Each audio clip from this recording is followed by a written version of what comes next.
Spoštovane kolegice in kolegi, načrt za okrevanje in odpornost je skupaj z večletnim finančnim okvirom pravilen, robusten odgovor na krizo, ki je nastala v Evropi kot posledica COVID krize.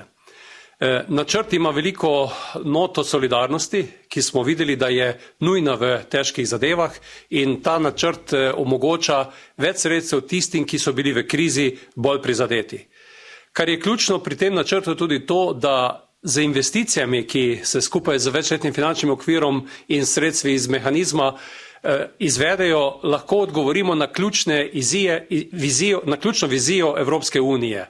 Zeleno Evropo, digitalno Evropo, gradimo na konkurenčnosti evropske ekonomije, kar je pa ključno, da tudi odgovarjamo na socialno kohezivnost in predvsem, da odgovorimo na pomanjkljivosti, ki so se pojavile v tem času na področju zdravstva, dolgotrajne oskrbe. Tudi v moji državi Sloveniji se je pokazalo, kako potrebno je vložiti v zdravstvo, v dolgotrajno oskrbo in kako prav bodo prišla sredstva tako iz načrta za okrevanje in odpornost, kakor tudi iz večletnega finančnega okvira.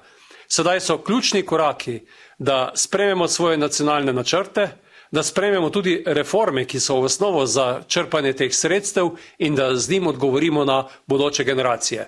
Veseli me tudi to, da je posebno pozornost posvečeno mladim, ki ne smejo biti ključni, ki bi največ izgubili v tej krizi. Hvala lepa.